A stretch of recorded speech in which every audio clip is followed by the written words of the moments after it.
Okay, good morning everyone. Good morning, Good sir. morning, sir. Good morning sir. Sir आज का lecture आने वाला है एग्जाम में। बेटा मैंने ग्रुप पे पोस्ट किया हुआ है डिटेल्स। ओके ओके तो प्रीवियसली हमने काइनेमेटिक्स टॉपिक पूरा कंप्लीट कर लिया हुआ है काफी डिटेल में। उसके काफी सारे सब पार्ट्स होते हैं, जैसे वेरिएबल एक्सेलरेशन को लेके हो गया। उसके बाद हमारा नेक्स्ट पार्ट रहता है मोशन अंडर ग्रेविटी को लेके हो गया, फिर ग्राफ्स को लेके हो गया। तो यही 3 सेक्शन आने वाले हैं एग्जाम में, और मुझे लगता है आप लोगों ने देखा होगा ग्रुप में। बताएं, आप लोगों ने देखा है? मैंने डाला हुआ था detail Yes, part. Yes sir. Okay yes ठीक है। सर, आपने परसेंटेज भी डाला है। हाँ तो ठीक है, उसी के अकॉर्डिंग ही फॉलो अप लेंगे। तो आज हम अपना नया टॉपिक स्टार्ट करेंगे which is laws of motion. ठीक है, मतलब लॉज ऑफ मोशन नेम है उसका, बट ये बहुत ही सिमिलर है किससे, जो क्लास 8th में हम एक टॉपिक पढ़ते हैं फोर्स। याद है क्लास 8th में एक टॉपिक होता है force and friction. Yes sir. ठीक है, तो ये क्या होता है, ये उसी का थोड़ा सा और डिटेल्ड वर्जन है। सो यहाँ पे हम और ज्यादा डिटेल में चीजों को डिस्कस करते हैं। तो laws of motion is nothing but force. तो पहले हम फोर्स के बारे में समझेंगे, फिर देखेंगे कि लॉज ऑफ मोशन एग्जैक्टली क्या है। वो जो टर्म है लॉज ऑफ मोशन वो क्या है, उसे हम समझेंगे। तो पहले हमारा पूरा टारगेट रहेगा कि यार फोर्स क्या क्या चीज है, और यहाँ पर हम काफी नए नए टाइप के फोर्सेस को समझेंगे, जो कि क्लास 8th में हम बहुत ही थोड़ा सा देखते हैं। फोर्स और फ्रिक्शन का एकदम बेसिक्स क्राइटेरिया देखते हैं। यहाँ पर हम काफी वैरायटी देखेंगे फोर्स एंड फ्रिक्शन की। ठीक है, चले। तो सबसे पहले बात होती है यार, मतलब बहुत ही एक बेसिक सा थॉट होता है कि what is force exactly, how will define a force. तो क्लास 8th में जो हम डेफिनेशन पढ़ते हैं हम वो जस्ट बोलते हैं इट इज अ पुल और पुश। क्या डेफिनेशन होती है फोर्स की? पुल और पुश करें। पुल और पुश ऑफ एन ऑब्जेक्ट। हाँ, so it is just a pull और push on an object, that is called force. But यहाँ पर हम और ज्यादा डिटेल में देखेंगे कि फोर्स है क्या एग्जैक्टली। मतलब पुल एंड पुश इज फाइन, मतलब पुल एंड पुश तो एक छोटा सा क्राइटेरिया हो गया। और ज्यादा डिटेल में अगर देखें तो क्या स्टेटमेंट है, रीड करेंगे।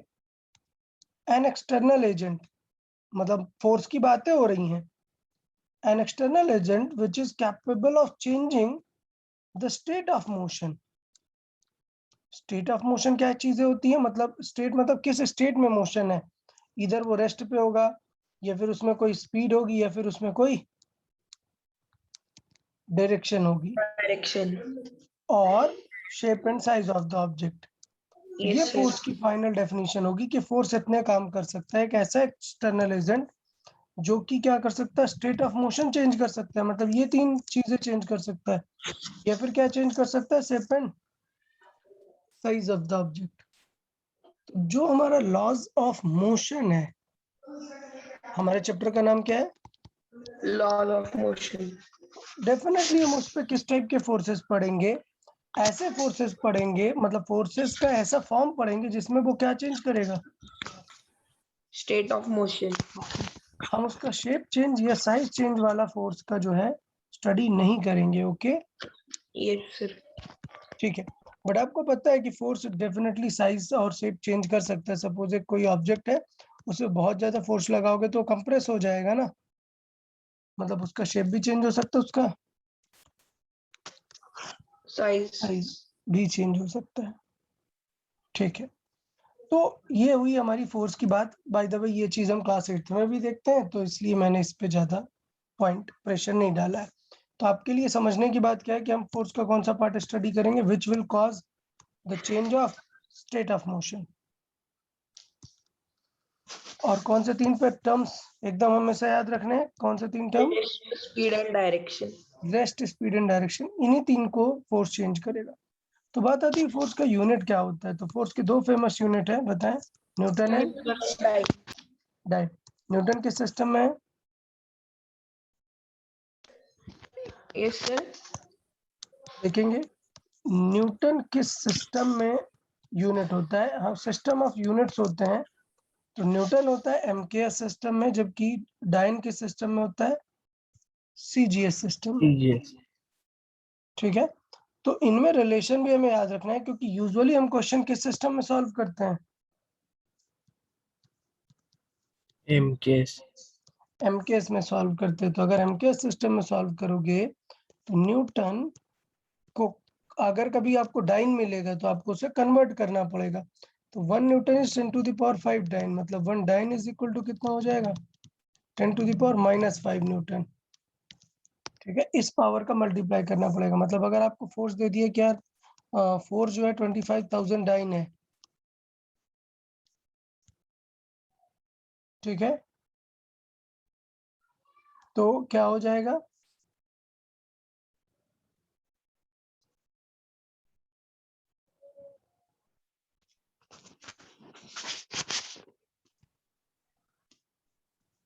इसका डाइन का न्यूटन कितना हो जाएगा बताएं? सर 0.025। यस, 0.25, क्योंकि कितने जीरोस हमें हटाने हैं? 5। -5, मतलब 5 डेसिमल प्लेसेस आएगा, इधर इधर यहाँ पर आएगा पॉइंट। क्लियर? Yes sir. 0.25 हम यूज करेंगे क्वेश्चन में, 25,000 नहीं करेंगे। डाइन। ओके ना? Yes sir. ओके, तो ये हुआ न्यूटन के बारे में, बिकॉज आगे हमें न्यूमेरिकल्स में जरूरत पड़ेगी, वहां पर मैं फिर से एक बार बताऊंगा। तो आज के हमारे सर डिस्कशन में पावर ना लिख के डायरेक्ट 1 लाख डाइन याद रख सकते हैं ना। 1 newton is equal to 1 lakh dyne. हाँ, बट वो तो बहुत ही इनएफिशिएंट होगा ना बेटा, इतने सारे जीरोस क्यों लगाओगे? ओके। ठीक है ना, क्यों उस पेपर को और गंदा करना है? छोटे में अगर हम लिख सकते हैं तो बहुत ही बढ़िया है। Yes sir. तो अगर हम बात करते हैं कि फोर्सेस के टाइप कितने हैं, तो मेजर कैटेगरी ऑफ फोर्सेस अगर देखोगे तो 2 मेजर टाइप्स होते हैं। क्या? Contact and non contact. ठीक है, ये चीज आपने क्लास 8th में सुनी होती है, contact forces and non contact. तो बेटा कुछ एग्जांपल्स बताएं कॉन्टैक्ट फोर्सेस के। Sir Muscular force. Muscular force and frictional force. Muscular force, frictional force, और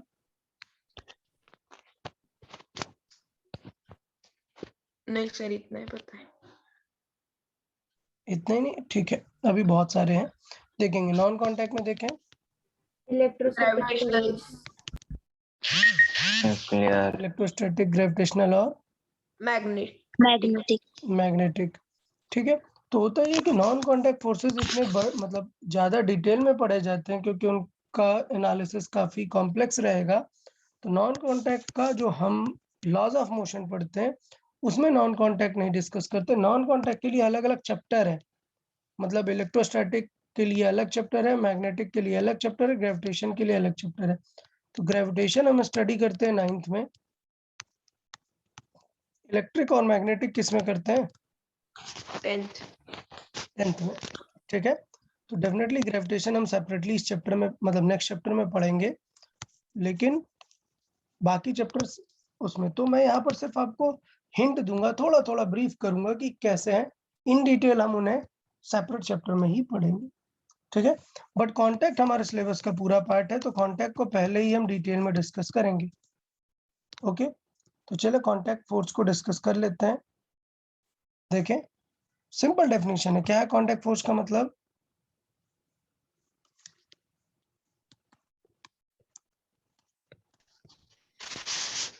when objects are in contact to each other for application of force। तो जो दो चीजें फोर्स लगा रही हैं वो कैसे हैं? कांटेक्ट में। सपोज एक फोर्स है, सपोज अपने हैंड से फोर्स लगा रहे हो, तो आपका जो हैंड है वो इस ऑब्जेक्ट को टच कर रहा है अगर, तो वो किस टाइप का फोर्स लगाएगा? मस्कुलर। मतलब Contact. कांटेक्ट फोर्स, उसका टाइप हो जाएगा मस्कुलर फोर्स। ओके। ठीक है, तो कांटेक्ट फोर्सेस के बहुत सारे टाइप है। स्टार्ट करते एक एक करके। सबसे पहले सबसे यूनिवर्सल फोर्स पिक करते हैं। सबसे यूनिवर्सल फोर्स है, क्या नाम है इसका? Reaction and normal reaction force या फिर नॉर्मल फोर्स। आपको पता होना चाहिए कि मैथमेटिक्स में नॉर्मल का मतलब क्या होता है? परपेंडिकुलर। परपेंडिकुलर। तो इस फोर्स का नेम रिएक्शन फोर्स है, बट मैंने एक नेम बताया कि इस फोर्स का और क्या नाम है? Normal force. Normal force. तो नॉर्मल फोर्स किस वजह से नेम है? क्योंकि ये हमेशा कैसा रहता है? परपेंडिकुलर। परपेंडिकुलर। तो इसको दो लेटर से रिप्रेजेंट कर सकते हैं, आर भी कर सकते हैं, एन भी कर सकते हैं। ओके सर अगर हम नॉर्मल फोर्स को परपेंडिकुलर फोर्स नहीं लिख सकते ना, लेकिन नहीं बेटा, वो नेम उतने नहीं दिए हैं। नॉर्मल एक मतलब स्टैंडर्ड नेम है परपेंडिकुलर के लिए। Okay okay. अब देखिए, तो ये कहाँ पर लगेगा? सबसे पहले सर्च करना है कि कहाँ पर लगेगा। तो कहाँ पर लगेगा? At any contact surface. कहीं पे भी कॉन्टेक्ट है तो मतलब क्या लगेगा वहां पर? एक रिएक्शन। मतलब अगर मैं अपना पेन यूज कर रहा हूँ पेपर में लिखने के लिए, तो मेरा पेन कांटेक्ट में है ना पेपर के। Yes sir. तो पेन एंड पेपर के बीच में भी एक फोर्स लगेगा, नॉर्मल या फिर नेम दे सकते हो reaction. Okay clear? Yes sir. अच्छा लेकिन नंबर वो 2। फोर्स करता क्या है? अब आगे चल रहे हैं ना स्टेप वाइज बेटा। देखिए यस सर। ये क्या रहेगा? Perpendicular to the contact surface. मतलब नंबर 1 हमने क्या पता कर ली कि वो फोर्स की डायरेक्शन क्या होगी। समझा कि नहीं? डायरेक्शन कैसी होगी? हमेशा परपेंडिकुलर। तो बेटा एक सरफेस पे तो दो परपेंडिकुलर ड्रॉ कर सकते हो ना, एक इस तरफ और एक इस तरफ। Yes sir. तो थर्ड लाइन रीड करें। जय बताएं आप, थर्ड लाइन रीड करके क्या पता चला? Its nature is pushing the both contacting objects means जो मतलब जो कॉन्टेक्टिंग ऑब्जेक्ट है, मतलब अगर एक पेपर और पेन है तो पेपर पर भी वो पुश उसका जो करेगा पुश होता है वो और फील होता है, और पेन पर भी उसका पुश होता है वो फील होता है। लेकिन पेपर एक कांस्टेंट ऑब्जेक्ट है, इसलिए हम नीचे से पेन से नहीं लिख सकते, वो सिर्फ एक ही डायरेक्शन में होगा। तो अभी आपका क्वेश्चन क्लियर है कि नहीं कि ये फोर्स करने क्या वाला है? क्या करेगा ये force? Pushing both the contacting object. Object. मतलब अगर ये एक टेबल है और टेबल के ऊपर एक कोई ऑब्जेक्ट रखा है, तो इसका मतलब तो पहली चीज ये देखनी है कि यहाँ पर क्या लगेगा? एक नॉर्मल। तो ये कांटेक्ट है और उसके परपेंडिकुलर लगेगा नॉर्मल।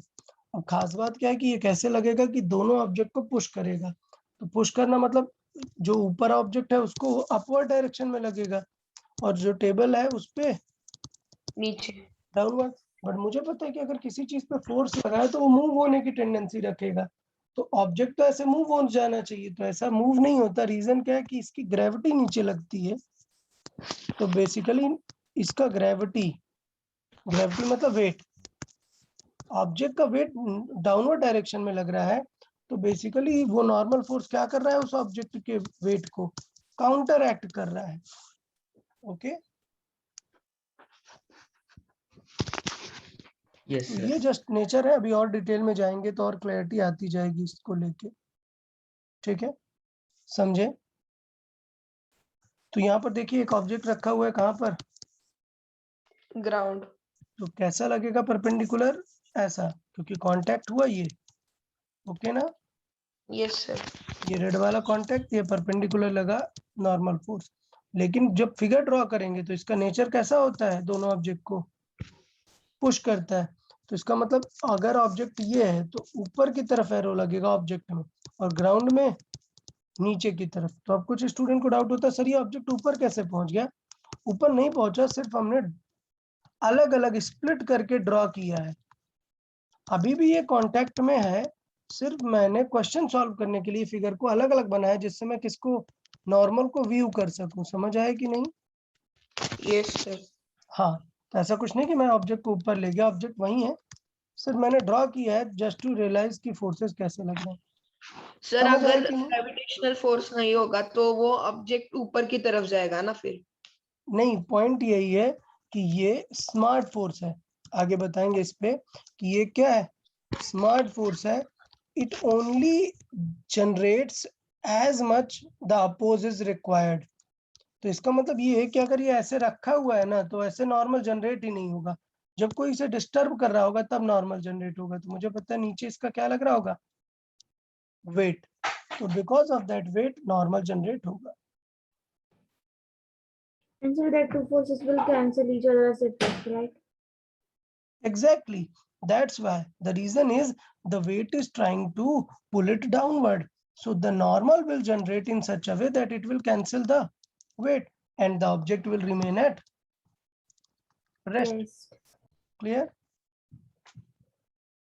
ठीक है, तो कांटेक्ट का काम क्या है? बैलेंस करना है. स्मार्ट फोर्स है कांटेक्ट. ओके, सोचो वेट नहीं है, हम वैक्यूम में रखे हैं. एक टेबल के ऊपर हमने वैक्यूम में उस ऑब्जेक्ट को रख दिया जीरो ग्रेविटी में, तो नॉर्मल लगेगा क्या? तो फिर नहीं लगेगा, जरूरत ही नहीं है. Okay, yes yes. देखिए कुछ और फिगर्स मैंने बनाए हैं कि कांटेक्ट कहाँ पर लगता है. तो सपोज एक कॉर्नर सेक्शन में हमने एक बॉल को ड्रॉप किया हुआ है, तो बॉल पे फोर्सेस कैसे लग रहे होंगे? तो आपको नंबर 1 क्या सर्च करना है? सबसे पहले कांटेक्ट. क्या सर्च करना है? कांटेक्ट. और फोर्स कैसे लगेगा? कांटेक्ट के परपेंडिकुलर. समझा कि नहीं? Yes sir. तो क्वेश्चन ये पूछा जाता है कि which force diagram is correct for the ball. which force diagram is correct for the ball. तो बॉल को क्या है, ऐसे फोर्स लगेंगे क्या रिएक्शन वाले? नहीं, इनसे तो फील आएगा कि बॉल को पुल कर रहे हैं. पुल करते हैं क्या रिएक्शन फोर्स? नहीं. No. पुश करते हैं. तो what is the correct diagram? This one. Clear ना? तो ये हो गया. अभी इसमें एक फोर्स मिसिंग है. बिना उस फोर्स के रिएक्शन ही नहीं आएगा. कौन सा फोर्स एक लगेगा डायरेक्टली डाउनवर्ड? कौन सा? Gravitational. Gravitational force which is wait.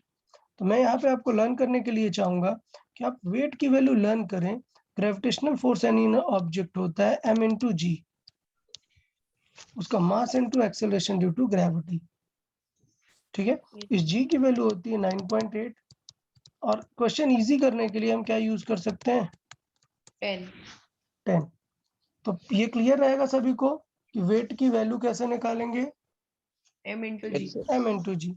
ठीक है, अगर वेट नहीं आया, कोई भी अदर अपोजिंग फोर्स नहीं है, तो रिएक्शन जनरेट होंगे क्या? नहीं. नहीं. ठीक है, अब देखो बहुत ही अच्छा क्वेश्चन आया.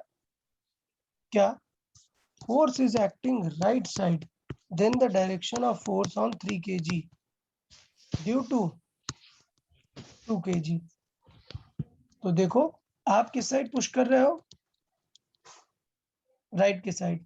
तो क्वेश्चन ये पूछ रहा है what is the force on 3 kg due to 2 kg. तो आप समझो कि अगर आप इधर से फोर्स लगाओगे तो आपने एक फोर्स दे दिया ना, मतलब इस कांटेक्ट में क्या जनरेट होने लगेगा?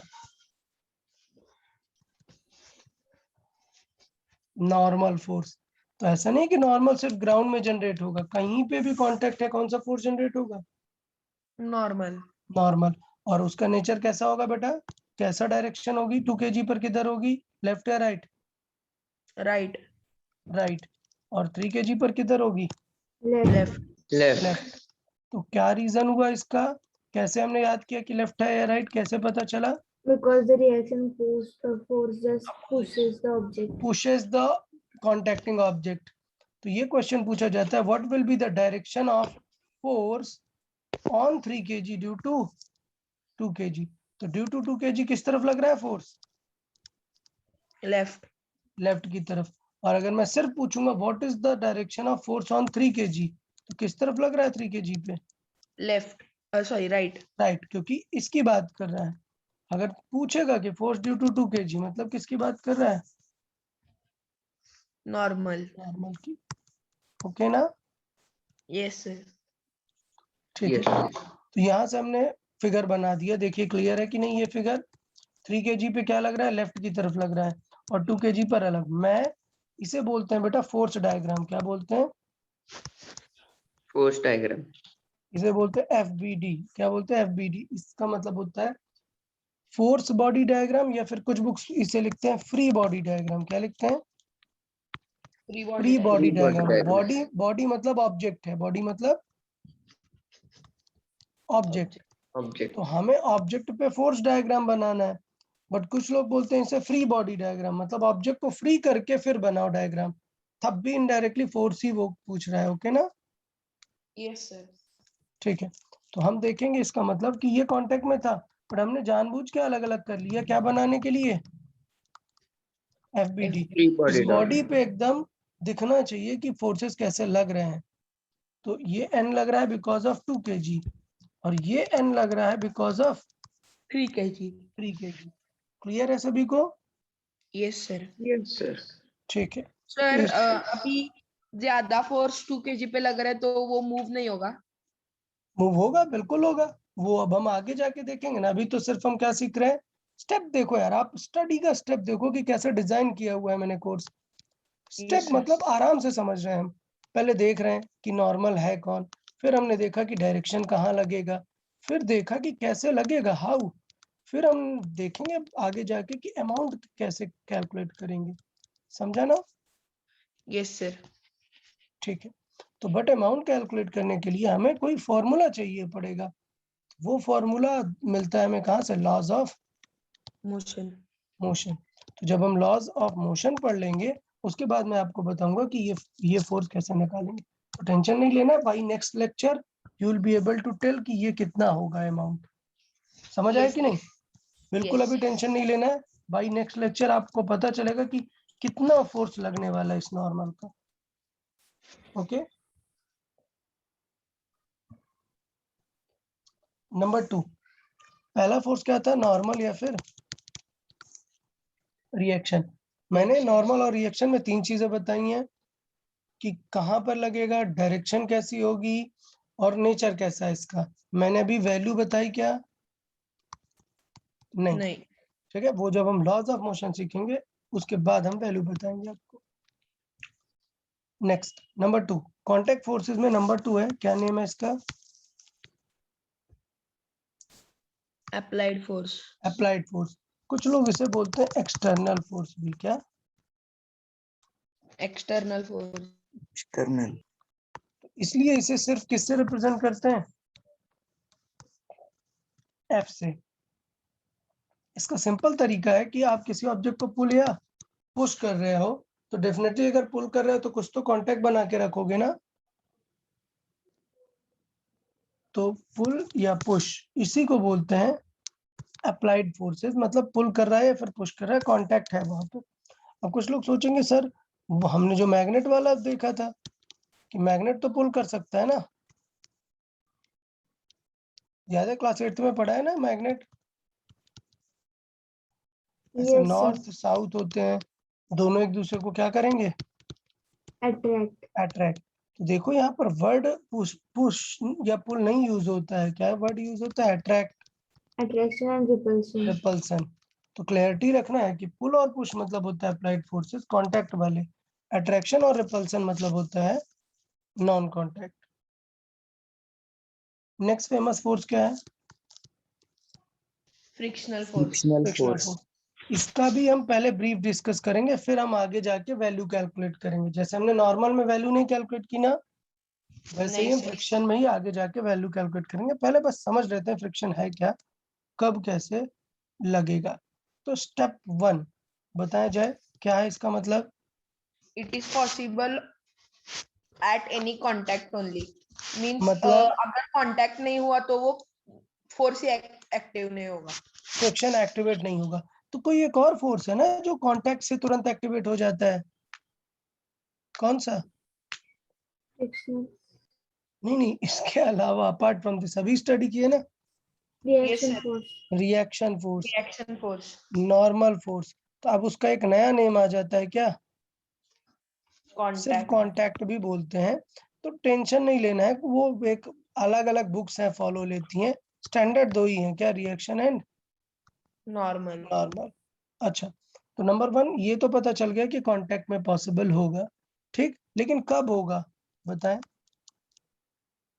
There should be any motion of tendency of motion between the contacting objects means उस motion of tendency होना चाहिए दोनों ऑब्जेक्ट के बीच में of motion between the contacting object, मतलब उन दोनों के मोशन में एक टेंडेंसी होनी चाहिए।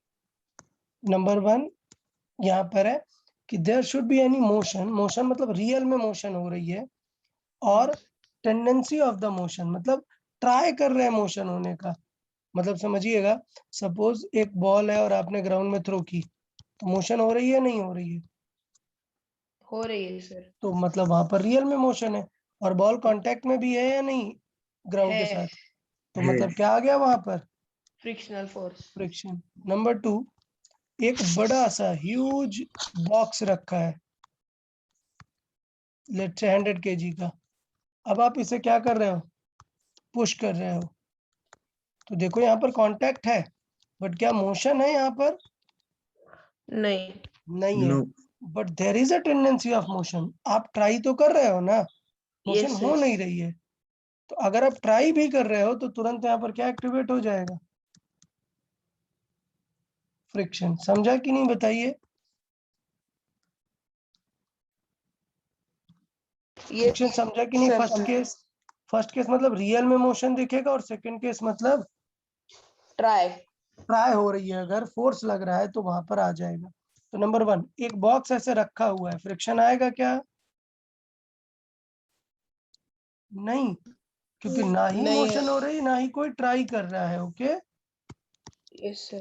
Case sir number 1। मतलब अगर एक ऑब्जेक्ट रेस्ट में हो और फिर भी वो किसी से भी कनेक्टेड हो लेकिन उसमें फ्रिक्शन नहीं आएगा। हाँ, अगर उसमें कोई भी मोशन ना टेंडेंसी हो। नहीं है, कोई अगर ट्राई नहीं कर रहा है, तो आंसर क्या आएगा फ्रिक्शन का? 0। ठीक। नंबर 2, मोशन में बॉल को थ्रो किया है, तो आंसर क्या आया? रहेगा फ्रिक्शन वहां पर। नंबर 2, एक बॉक्स है, बॉक्स रेस्ट पर है, देखो मूव नहीं हो रहा है, लेकिन हम ट्राई कर रहे हैं, पुश कर रहे हैं, तो वहां पर क्या आ जाएगा? Friction, because tendency of motion है। अगर ज्यादा फोर्स लगा दिए तो तुरंत मोशन आ जाएगी। समझा ना? बताएं, फोर्स का डेफिनेशन वाइज आइडिया क्लियर है कि कब फोर्स एक्ट करेगा? फ्रिक्शन। Yes, sir.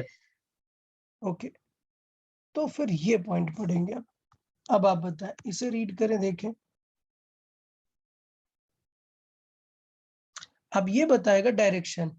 तो आप जैसे रिएक्शन फोर्स में पढ़ा था ना, क्या पढ़ा था कि कहां पर लगेगा, डायरेक्शन क्या होगी और कैसे लगेगा। सेम चीज यहाँ पर हमने बात की कि पहले डिस्कस किया कि कब लगेगा, और अब बात करेंगे डायरेक्शन। रीड करें, जल्दी से बताएं। The nature is The nature of opposing. opposing to the relative motion of हाँ, जस्ट contact. एग्जैक्ट रीड नहीं करना है, एग्जैक्ट रीड नहीं करना, आपको बताना what you felt by this, आपको क्या समझ में आया। The frictional मतलब जो force that relative react motion है ना opposing. कॉन्टैक्टिंग ऑब्जेक्ट्स का उसका अपोजिंग नेचर होता है। ओके, इसका कोई एग्जांपल, आइडिया, मतलब एग्जांपल के सर साथ। मतलब ये बॉल अगर आगे जा रही है तो उसके नेचर फ्रिक्शन कैसा होता है? अपोजिंग। अपोजिंग। मतलब यस सर। इन दोनों के बीच में मोशन में ये कहाँ जाना चाह रहा है? आगे जाना चाह रहा है पॉइंट। तो अगर ये पॉइंट आगे जाना चाह रहा है तो फिर फ्रिक्शन कहाँ लगाएगा? ये उल्टी बाजू। अपोजिट डायरेक्शन में। तो इस बॉल को मैंने अब अलग कर दिया। मैं फिर से बार बार बोल रहा हूँ, कंफ्यूज मत होना कि मैंने बॉल अलग क्यों कर दी। तो बॉल मैंने अलग की क्या चेक करने के लिए? इसमें फोर्सेस कैसे लग रहे हैं, एफबीडी ड्रॉ करने के लिए। Okay, next, and it all acts along the contact. तो ऐसा नहीं कि फ्रिक्शन ऐसे ऐसे लगा दोगे, ऐसे वगैरह, हमेशा कैसे लगाएंगे?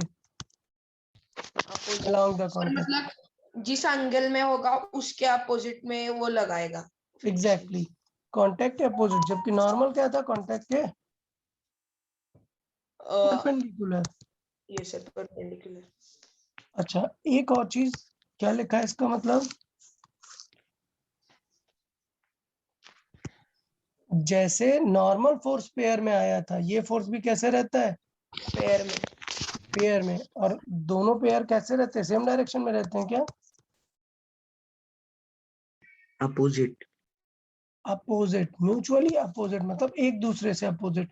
मतलब अगर बॉल में लग गया है पीछे की तरफ फ्रिक्शन, तो ग्राउंड में कहाँ की तरफ लगेगा? अपोजिट डायरेक्शन में। मतलब आगे की तरफ, फॉरवर्ड डायरेक्शन। क्लियर? ये सर। सर और अगर दोनों साइड से किक हो रहा है बॉल तो वो उस टाइम कैसे फ्रिक्शन होगा? दोनों साइड से किक हो रहा है मतलब मूव हो रहा है या नहीं हो रहा है? मतलब अगर दो प्लेयर सामने आए और बॉल उनके पैर में और एक प्लेयर दूसरे प्लेयर के बॉल पैर में से निकालने के लिए ठीक उस है, बॉल तो पर सपोज हाँ, ये इस तरह से। 100 को थ्रो कर रहा है और ये दूसरा प्लेयर है वो जस्ट इसको करने वाला है ज्यादा, यही सिनेरियो बोल रहे हो ना? हाँ यस सर। तो इसका मतलब ये कि कौन जस्ट डोमिनेट कौन करने वाला है, 110। तो मतलब बॉल की टेंडेंसी है अब है जस्ट जाने वाली किसकी तरफ, 100 की तरफ, तो फिर फ्रिक्शन कहाँ लगेगा, उसकी तरफ। अपोजिट डायरेक्शन में। Okay, Yes. और अगर सेम फोर्स हुआ तो? नहीं लगेगा, अभी तो स्टार्टिंग बताया ना, सेम फोर्स मतलब सब कुछ कैंसिल, फील ही नहीं होगा उससे फोर्स। ओके। अब देखिए रिलेटिव मोशन मैंने क्यों यूज किया, क्योंकि सपोज एक ऑब्जेक्ट है वो इधर पे v से थ्रो किया है और जबकि इधर 2v से, तो अब आप समझ ही नहीं पाओगे ना कि किस तरफ फ्रिक्शन लगेगा, क्योंकि आपको क्या लगेगा कि ये राइट जा रहा है तो फ्रिक्शन कहाँ लगा दो, लेफ्ट। ऐसा नहीं है, स्टेप वाइज समझते हैं। कैसे समझते हैं, दोनों के बीच में रिलेटिव देखते हैं, इन दोनों के बीच में क्या फील हो रहा है, ये बॉक्स कहाँ जा रहा है, राइट साइड जा रहा है ना, और ये बॉक्स लेफ्ट। तो अगर ये राइट साइड जा रहा है तो ऊपर वाले बॉक्स में फ्रिक्शन कहाँ लगेगा, बैकवर्ड। जबकि सेम बॉक्स में ड्यू किस तरफ लगेगा, आगे एक फॉरवर्ड, क्योंकि फ्रिक्शन कैसा है, म्यूचुअल नेचर का है ना।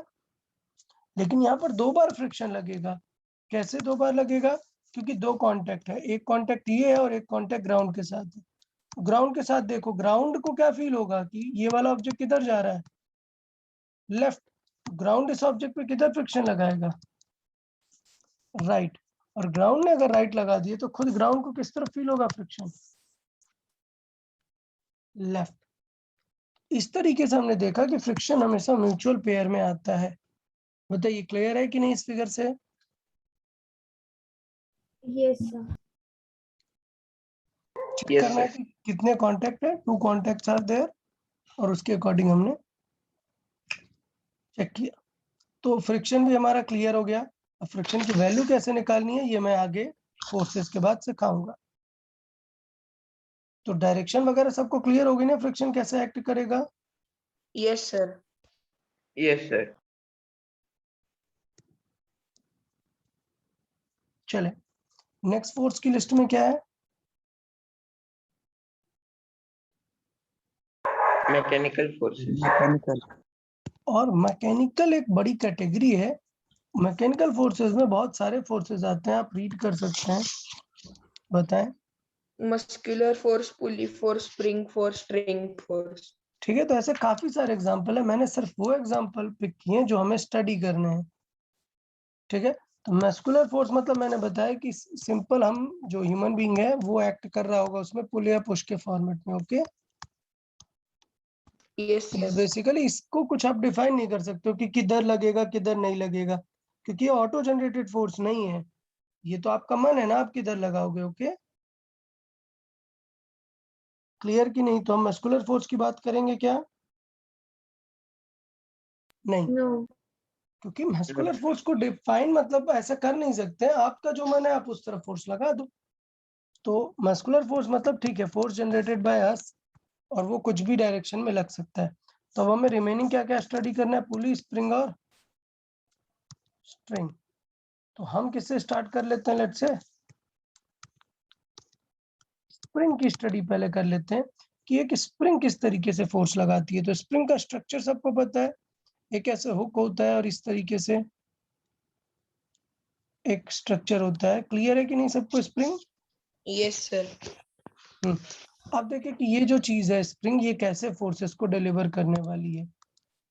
डेफिनेटली आप डेली लाइफ में आप स्प्रिंग देखते हैं और बहुत सारे मैकेनिकल इंस्ट्रूमेंट में स्प्रिंग लगी होती है। Yes, sir. समझेंगे स्प्रिंग कैसे काम करती है। तो नंबर 1, ये किस टाइप से फोर्स कर सकती है? It can be pulling or pushing. मतलब दोनों बोथ। टाइप से. मतलब देखो नॉर्मल कैसा काम करेगा, Pushing. Normal only pushing, Pushing. Friction just opposite along the plane only. और ये एकदम नया फोर्स आया जो क्या कर सकता है, pulling as well as pushing. Pushing. ठीक, तो किस बात पे डिपेंड करता है ये फोर्स, बताएं। Spring force depends on compression and elongation of that object. Clear? Yes, sir. Sir, can I explain? Just a minute, इस पॉइंट का पहले समझें, लिखा क्या हुआ है, spring force depends upon compression और इलोंगेशन कॉज्ड ऑन इट। मतलब किसकी बात हो रही है, Spring की। स्प्रिंग। इसका मतलब ये होता है कि कोई भी स्प्रिंग है तो पहले जो जिस स्टेट में रहती है उसे हम क्या बोलते हैं, उसकी Natural length natural length. Natural length में जब स्प्रिंग होती है तो उस पर कोई भी फोर्सेस नहीं होते। नहीं रहते हैं। तो अगर नेचुरल लेंथ से आप डिफॉर्म करोगे, मतलब इधर कंप्रेस करोगे या फिर Elongate, इलांगेट करोगे, तो वो दो डिफरेंट टाइप के फोर्सेस लगाएगी। बताएं, pull और जय push। एक्सप्लेन करें कब कैसे लगेगा। Yes, sir. अगर if we take that an object that compresses or stretches the spring is always acted upon by the force that restores the object in rest to। मतलब इसका मतलब क्या है कि अगर हम उस स्प्रिंग को कंप्रेस करेंगे तो जब वो अपनी नॉर्मल पोजीशन में आएगी तब वो उस ऑब्जेक्ट को पुश करेगी, और अगर हम उसको एलोंगेट करेंगे। Just a minute, so Yes, sir. Make it very simple, बहुत ही सिंपल वे पे समझे कि when we compress it, it tries to come back to its original position, original natural. Position. तो इसका मतलब अगर उसे ओरिजिनल आना है तो वो बाहर जो भी है उसे क्या करेगा, पुश पुश करेगा करेगा। ना, तभी तो then it will come to the original position. तो बहुत ही सिंपल वर्ड्स में है कि अगर हम कंप्रेस कर देंगे तो वो कैसा फोर्स लगाएगी, पुश। पुश करेगी। और अगर आपने इलोंगेट कर डाला तो अब वो नेचुरल में लाने के लिए वापस क्या करेगी, पुल करेगी। पुल करेगी। तो अगर कंप्रेस किया तो वो फोर्सेस कैसे लगाएगी, पुश, आउटवर्ड फोर्स। आउटवर्ड। और अगर इलोंगेट किया तो कैसा लगाएगा, inward. Inward.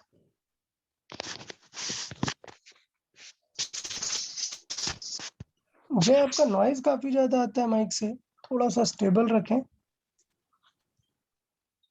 Yes. Okay, next देखें, डायरेक्शन ऑफ फोर्सेस का नेचर कैसा है, हमेशा ऐसा है that it opposes the change and tries to come back to the natural length. इसी का मैंने रीजन बताया कि नेचुरल लेंथ में अगर आना है तो कंप्रेस करोगे तो वो पुश करेगी, और एलोंगेट करोगे तो वो पुल करेगी। अब यहाँ पर हमने स्टार्ट कर दिया क्या, उसकी वैल्यू कैलकुलेट करना। देखें, तो स्प्रिंग फोर्स, इसे मैंने एक छोटा सा एस लगा दिया सफिक्स में, F S. S stands for, S stands for which, spring. Okay, तो एस स्टैंड्स फॉर स्प्रिंग, मतलब स्प्रिंग फोर्स है। तो उसका फॉर्मूला होता है K इंटू एक्स। और बहुत सारे बुक्स में बाहर क्या लगा देता है, एक नेगेटिव। तो नेगेटिव। नेगेटिव लगाने का पर्पज है सिर्फ उसकी डायरेक्शन बताना कि अगर आपने, ये स्प्रिंग है, अगर आपने इसे कंप्रेस किया, मतलब इस डायरेक्शन में आपने कंप्रेस किया, एक्स क्या है उसका, कंप्रेशन, एक्स क्या है उसका, कंप्रेशन। तो वो जो फोर्स लगाएगी वो आउटवर्ड लगाएगी ना। अब तो इन दोनों में डायरेक्शन अपोजिट होती है, इसलिए बाहर क्या यूज करते हैं, नेगेटिव। नेगेटिव। हाँ, तो अगर एग्जाम सर में एक डाउट क्वेश्चन है आएगा, हाँ पूछिए। सर, पिछली स्लाइड जरा।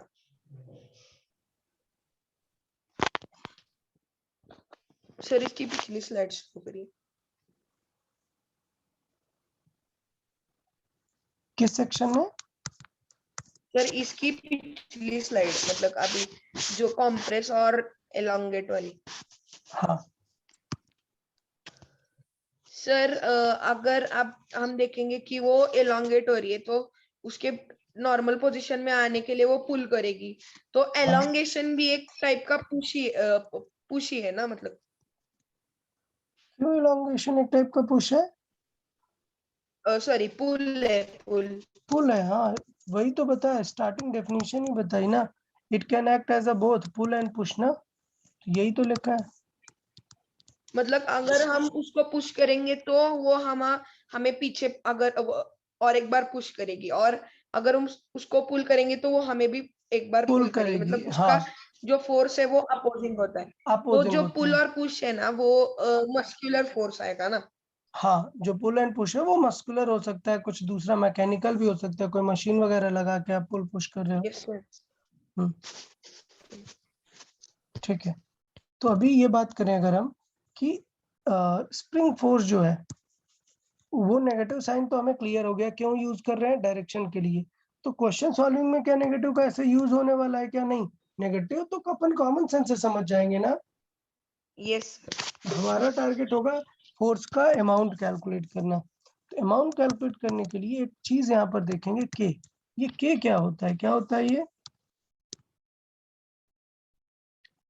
के क्या है, कांस्टेंट। Spring constant.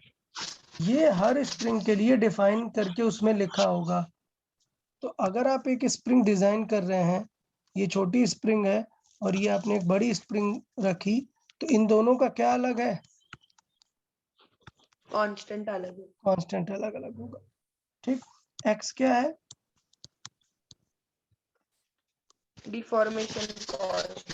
कितना डिफॉर्मेशन आया है। अब ये कुछ भी हो सकता है, इलॉन्गेशन हो या कंप्रेशन। कंप्रेशन। मतलब अगर मैं एक स्प्रिंग को 10 सेंटीमीटर, क्वेश्चन सुनिएगा अच्छे से, एक स्प्रिंग को 10 सेंटीमीटर कंप्रेस कर रहा हूं और सेम स्प्रिंग को मैं 10 सेंटीमीटर इलॉन्गेट कर रहा हूं, बताओ किस केस में फोर्स ज्यादा लगाएगी स्प्रिंग। Sir elongate. इलॉन्गेट में पक्का, बाकी लोग बताएं किस केस में फोर्स ज्यादा लगाएगी, इलॉन्गेट या कंप्रेस। सर इलोंगेट में ही लगाएगी ज्यादा। elongate. ओके चले, रीजन बताएं इलॉन्गेट का। सर क्योंकि अगर हमने उसको 10 सेंटीमीटर एलोंगेट किया तो उसका जो फोर्स होगा वो उससे ज्यादा होगा। किससे ज्यादा, मतलब जो फोर्स हम उस पर अप्लाई करेंगे तो उसका ओके फोर्स ओके, उससे ज्यादा होगा। ज्यादा नहीं होगा, कुछ भी नहीं। स्प्रिंग का जो भी अभी फोर्स है जो स्प्रिंग अप्लाई करती है सर वो मैंने सेम जस्ट रहना चाहिए बताया, ना, 10 सेम रहेगा। सेंटीमीटर यही कंप्रेसर एलोंगेट। यही बताना चाह रहा हूँ कि जो फोर्स की वैल्यू है वो सेम होगी, सिर्फ क्या बदलती है, डायरेक्शन। डायरेक्शन। अगर कंप्रेस करोगे तो वो वापस से पुश करेगा, और अगर सर सर हाँ क्योंकि कांस्टेंट भी स्प्रिंग कांस्टेंट सेम है और सेम है डिफॉर्मेशन कॉस्ट भी और सेम है। डिफॉर्मेशन भी सेम है। सो मतलब इसीलिए बोल रहा हूँ कि एक्स का मतलब ऐसा नहीं कि इलॉन्गेशन है या कंप्रेशन है, नहीं, दोनों है, कुछ भी हो सकता है। दोनों केसेस में आंसर क्या होगा, सेम। तो ये एक बहुत ही बढ़िया बात है और बहुत ही अच्छा कॉन्सेप्ट है, क्या कि अगर स्प्रिंग को 10 सेंटीमीटर चाहे कंप्रेस करो या फिर चाहे एलोंगेट करो, दोनों केसेस में फोर्सेस क्या आएंगे, सेम। सेम आएगा। सर अब सोचो, हाँ अगर हम सेम अपोजिंग फोर्स लगा रहे हैं तो वो मतलब जीरो नहीं हो जाएगा उसका फोर्स। मतलब नेट अगर फोर्स हम जीरो हो जाएगा। स्प्रिंग तो अभी भी लगा रही है ना, सुनना, एक बॉक्स है, यहाँ से एक पर्सन 100 ए है, वो लगा रहा है 100 का फोर्स, यहाँ से एक पर्सन बी है, वो कितने का लगा रहा है 100 100 का। What is the force on x, कितना है फोर्स एक्स ऑब्जेक्ट में, zero. Zero. Zero, net but force zero है क्वेश्चन सर। वही, क्वेश्चन ये पूछ ही नहीं रहा, वो बोल रहा है ये कितना फोर्स लगा रहा है, ये तो 100 ही 100। लगा रहा है ना बेटा। यस हाँ सर। सर। तो हम टोटल नहीं पूछ रहे हैं, हम क्या पूछ रहे हैं, स्प्रिंग कितना लगा रहा है। सर हम्म, अगर ग्रॉस फोर्स पूछा गया तो फिर हम 100 + 100 ऐसा आंसर करना चाहिए ना। नहीं नहीं नहीं, अपोजिट डायरेक्शन है ना, प्रॉब्लम ये है, इसलिए तो ये माइनस बोलते हैं ना अपोजिट का मतलब। हाँ सर, पर फिर वो नेट फोर्स हुआ ना, लाइक आफ्टर कैंसलिंग, तो उसके हाँ ऊपर उसी को ग्रॉस फोर्सेस। फोर्स बोलते हैं, ना ना ना, ग्रॉस का मतलब यहाँ पर नेट ही होता है, टोटल। ओके ग्रॉस का मतलब होता है टोटल, टोटल का मतलब होता है नेट। ऐसा ओके एल्जेब्रिकली ओके। नहीं है, मतलब ऐसे पॉजिटिव पॉजिटिव नहीं ऐड करते, पूरा एल्जेब्रिकली सॉल्व करते हैं। Okay sir. तो चले आप लोग ट्राई करें इस क्वेश्चन के अकॉर्डिंग सॉल्व करके हमें आंसर बताएं। इस क्वेश्चन में सॉल्व करें।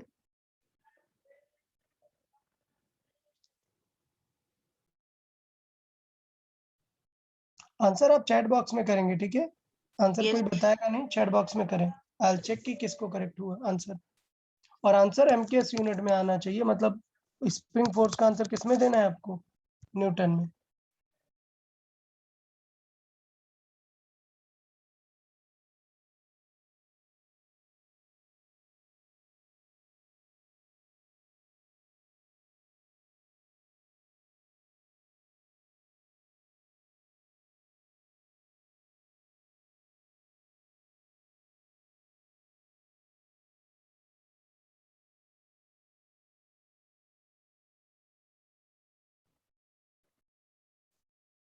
जय नॉट करेक्ट।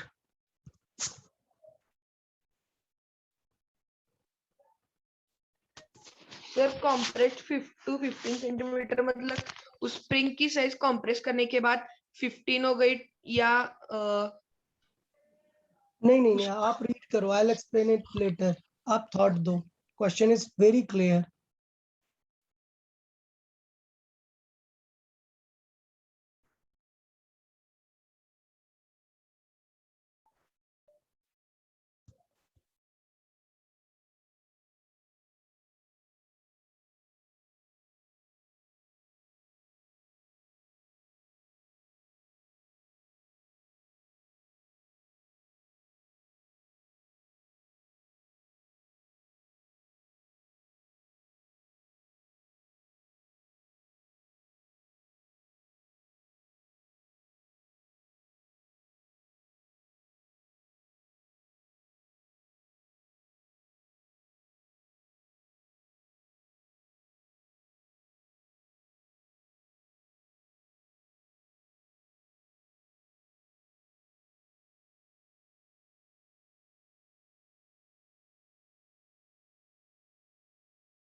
ओके अच्छा एक पॉइंट बताएं, जब आप चैट में भेज रहे हैं your chat is like going to everyone, ऐसा सबको Yes, दिख रहा है sir. क्या आंसर्स?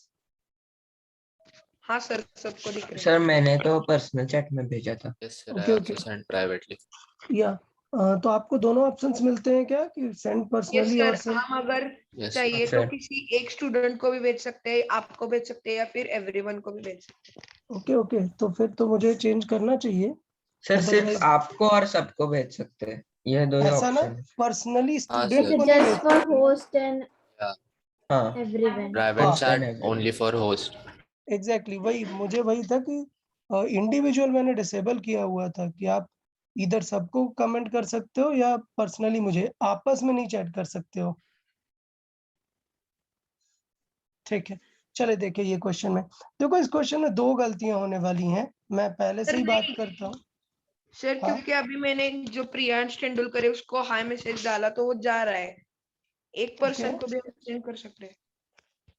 एक पर्सन को भी जा रहा है इंडिविजुअल। ओके रुके हाँ हम सर। कर। सर मेरे लिए तो वैसा No, ऑप्शन sir. नहीं है अवेलेबल। Yes, sir sir. मुझे भी नहीं That आ is रहा है not वैसा available. ऑप्शन। ओके तो फिर हमें देखना पड़ेगा। जय तुम्हें क्यों ऐसा ऑप्शन आ रहा है? कुछ स्पेशल टाइप का जूम यूज कर रहे हो क्या? नहीं सर, ऐसा कुछ I नहीं। think on PC that is not available. That can be available from mobile. Okay okay, हाँ, Jay sir, you are maybe. Using from PC और mobile? Sir mobile. Mobile okay, so maybe in mobile they have this. Okay I will check, मैं change कर दूंगा। Yes sir. Okay okay ठीक है। Okay चले देख लेते हैं ये क्वेश्चन में। ये इस क्वेश्चन में दो मिस्टेक्स हो सकती हैं। बहुत ही सिंपल फॉर्मूला है कि क्या है, मैं साइन हटा रहा हूँ अभी, ठीक है? मैं डायरेक्शन पे बॉदर नहीं कर रहा हूँ, मैं देख रहा हूँ k इंटू एक्स पे। एक्स होता है बेटा क्या? डिफॉर्मेशन। डिफॉर्मेशन मतलब चेंज कितना हुआ। तो अगर था कि स्प्रिंग की लेंथ कितनी है 20, और उसे कंप्रेस्ड किया है किस लेंथ तक? 50. 15।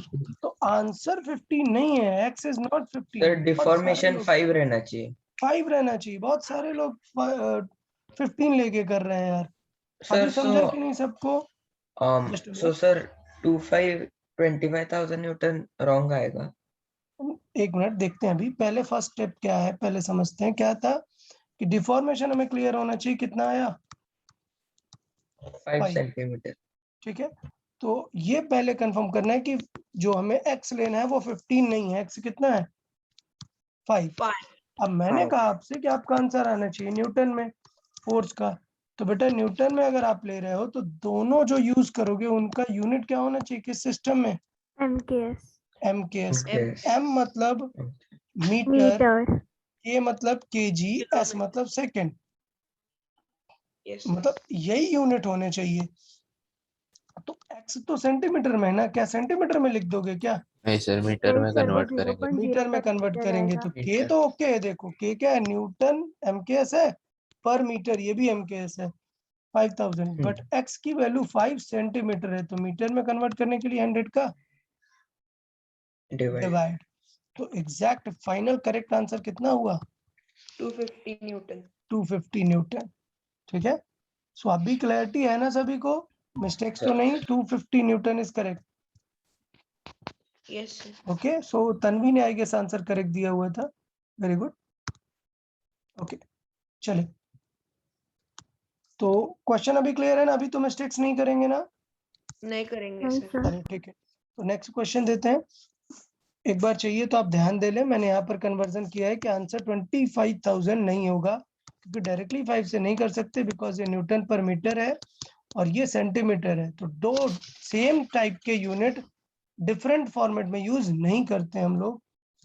तो हमने इसे कन्वर्ट कर लिया मीटर में और करेक्ट आंसर कितना है? 250 न्यूटन। ओके चले, ये क्वेश्चन ट्राई करें और आंसर सेंड करें चैट बॉक्स में।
ओके वेरी गुड, जय करेक्ट।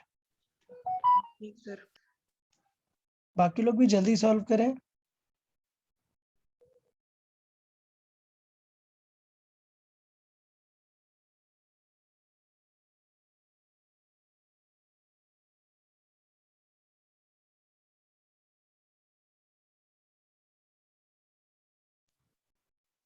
ओके प्रांजल देखें, थोड़े मिस्टेक्स किए हैं आपने डेफिनेटली।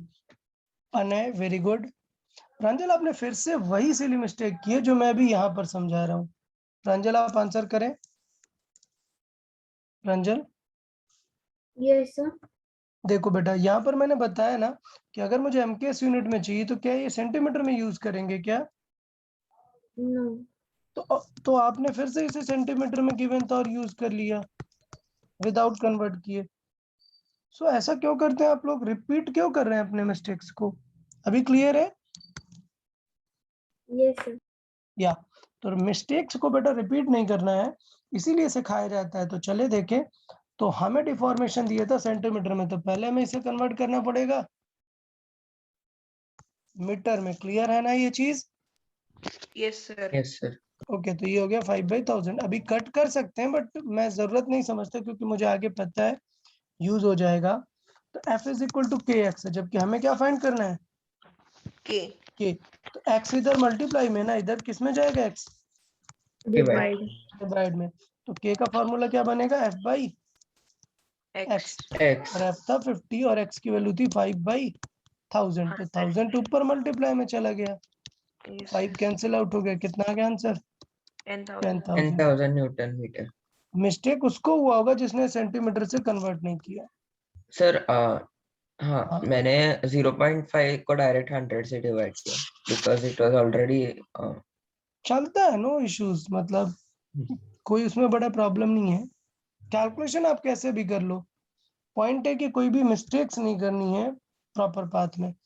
अभी क्या है, कभी कभी आपको ऑप्शंस में इतना बड़ा ऑप्शन नहीं मिलता है, तो कुछ प्रीफिक्स यूज किए जाते हैं। मैंने बार बार बताया था, आप सोशल मीडिया में भी देखते हैं प्रीफिक्स यूज करते हैं। के किसके लिए यूज होता है, 1000। एम किसके लिए यूज होता है, Million. 100 मिलियन, मतलब 6 zeros। ओके, यस तो सर ये थोड़ा सा ध्यान देना है। तो कभी कभी ये दो बहुत ही फेमस प्रीफिक्स हैं जो कि आजकल बहुत ही यूज होते हैं ट्रेंडिंग में एकदम। तो 10,000 मतलब कितना, 10K। Okay, yes sir clear ना सभी को। Yes Yes, sir. अच्छा, अब एक बहुत ही special point related to spring, और ये हमेशा ध्यान देना है क्योंकि इसमें बहुत ही गलती होने के चांसेस रहते हैं। क्या क्या होगा अगर मैं स्प्रिंग को सेम मटेरियल से बनाऊं, समझिएगा। अगर मैंने एक सेम बिल्कुल सिमिलर मटेरियल से बनाई है, एक स्प्रिंग है जो कि इतनी छोटी है, ठीक है, एक स्प्रिंग है जो इससे डबल लेंथ की है। आप फील करिएगा, आप समझो, पेन पेन समझो, पेन में छोटी सी स्प्रिंग होती है ना पेन के अंदर यस एक, सर तो Yes. आप समझो कि एक इतनी छोटी स्प्रिंग है और एक उससे जस्ट डबल स्प्रिंग है। आपको क्या लगता है किसे पुल करना इजी है, छोटी वाली स्प्रिंग को या लॉन्गर स्प्रिंग को? Sir longer spring. Longer Long. पक्का ना, जितनी छोटी करते जाओगे उतना एलोंगेट करना टफ मुश्किल होता जाएगा। इसका मतलब क्या हुआ, समझना, आप समझना कि F इज इक्वल टू होता है के एक्स। मैंने कहा कि आपको कुछ फिक्स अमाउंट इलांगेट करना है, लेट्स से आपको 1 सेंटीमीटर इलांगेट करना है। तो अगर आपको 1 सेंटीमीटर इलांगेट करने के लिए फोर्स ज्यादा लगाना पड़ेगा, इसका मतलब उसका के क्या है, ज्यादा है। ज्यादा है समझ आया ना, इसका मतलब ये हुआ कि छोटी स्प्रिंग का के ज्यादा होता है किससे, लार्ज स्प्रिंग से। लार्ज मतलब length wise. Okay, yes sir पक्का ये फील आया कि क्या क्या बताना चाह रहे हैं स्पेशल पॉइंट में, हाँ सर क्लियर है। तो छोटी स्प्रिंग को टफ होता है एलोंगेट करना, मतलब उनका के ज्यादा है। इसका मतलब एक चीज पता चली कि ये जो के है स्प्रिंग का, ये क्या सिर्फ मटेरियल पे डिपेंड करता है, No. नहीं, शेप पे भी डिपेंड करता है। इसका मतलब लेंथ का मतलब, लेंथ मतलब हो गया क्या, उसका size. So basically shape and size पे भी डिपेंड करता है। कि क्लियरिटी है कि नहीं यार इस चीज की? Yes, sir. Okay, yes sir अब इसको थोड़ा सा और एग्जैक्ट वे में देख लेते हैं कि कितना डिफरेंस आएगा। तो बहुत ही सिंपल सी बात है कि अगर ये देखें तो ये लेंथ के प्रोपोर्शनल होता है। मतलब अगर इसकी लेंथ 2 टाइम्स दिख रही है आपको, तो इसका के कितना होगा, Divide by 2. Divided by divide by 2। Clear रहेगा सभी को It's two relation? times easier to elongate that spring. Yes. हाँ एग्जैक्टली यही मीनिंग है, it's 2 times easier to elongate. Okay, तो इसका मतलब ये हुआ कि मैं अभी हर बार तो आपको 2 टाइम्स देगा नहीं, ठीक ना। क्वेश्चन अब देखता हूँ आप लोग कितना कॉमन सेंस लगा लेते हैं आराम से। पहला, एक स्प्रिंग है जो कि 10 सेंटीमीटर की है, ठीक है, और उसका के है लेट्स से 50, और एक स्प्रिंग है which is of 15 centimetre, same material. बताओ उसका के कितना होगा।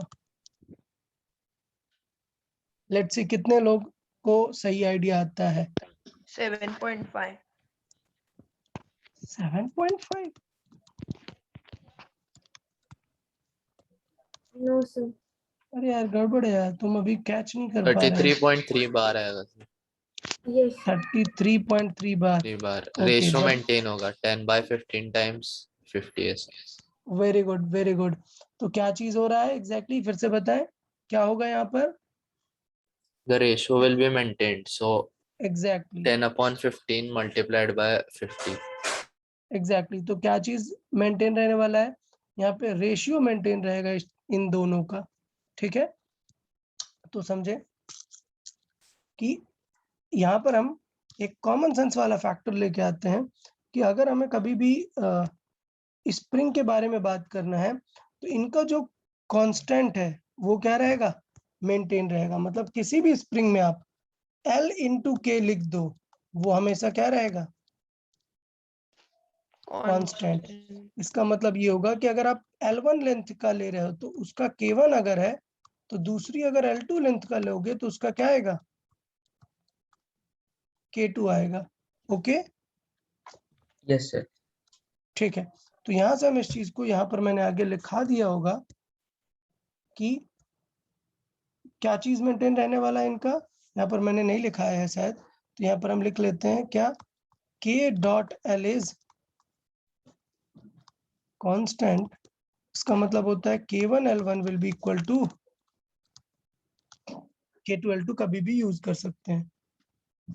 ठीक है, तो अगर मैंने बोला है कि L1 is 3 times of L2, तो जब टाइम्स वगैरह है तो आप डायरेक्टली बोल सकते हो कि अगर L1 3 टाइम्स है तो इसका K कितना होगा K2 के रिस्पेक्ट में? It will be 3 times. K1 is 3 3 times times K2. नहीं, उल्टा आएगा 3K1 is Sir, equal to sorry. K2. Yes. Upon. ठीक है ना, तो ये थोड़ा सा ध्यान देना है कि क्या आएगा, दोनों का प्रोडक्ट सेम रखना है, मतलब दोनों में जो रिलेशन आएगा वो जस्ट अपोजिट आएगा। हाँ सर। ओके, तो अगर मैंने प्रीवियस क्वेश्चन दिया था आपको कि 10 सेंटीमीटर की थी और उसका K1 कितना था? 50, तो आप यहाँ पर यूज कर सकते थे कि K2 हमें फाइंड करना है और उसकी लेंथ कितनी है? K2 into 15। क्लियर, तो यहाँ से हमारा आंसर आ गया था। आंसर क्या आएगा? 2/3 टाइम्स ऑफ 50, जो Yes, क्या आता है sir. 33.33 रिकरिंग। क्लियर ना? Yes, sir. तो ये Yes, रूल sir. आपको ध्यान देना है, अच्छे से इसे याद रखना है।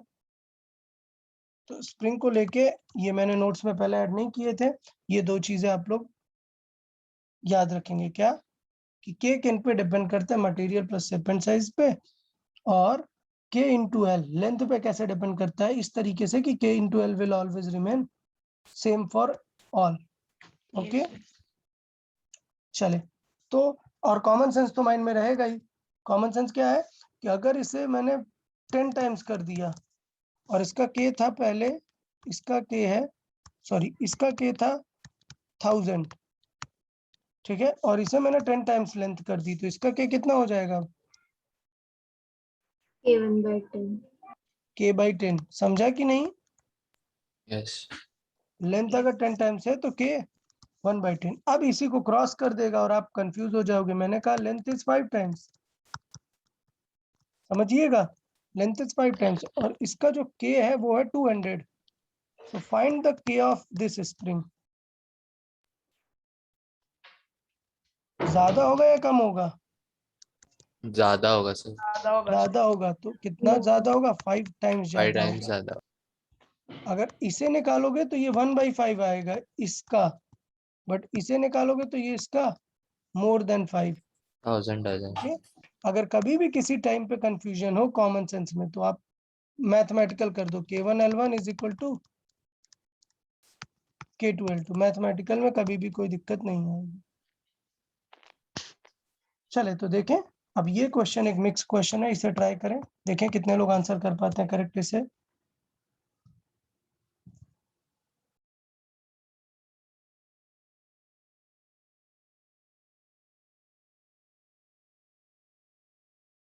अच्छा, फिजिक्स की एक खास बात होती है, कोई एक फॉर्मूला है, सपोज मैंने आपको फॉर्मूला दिया है फिज इक्वल टू ma, तो इसमें कितने क्वांटिटीज हैं?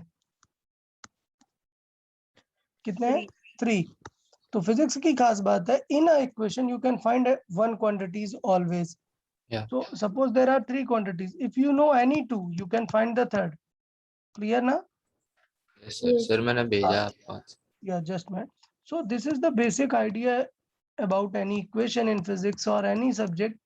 अगर उसमें 3 variable है, you know the remaining except the one, so you can definitely find that one. तो ये पहले हमें टारगेट होना चाहिए किसी भी क्वेश्चन रीड करके कि उसका हमें गिवन डेटा पहले यूज करना है, फिर क्वेश्चन सॉल्विंग आगे होता जाएगा. ओके, तो ट्राई करें, इसे आंसर करें.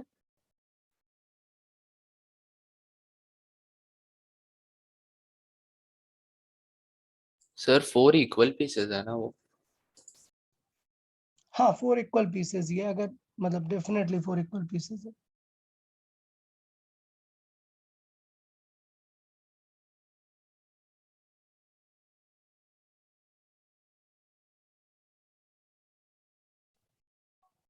Okay, good. Anay correct answer.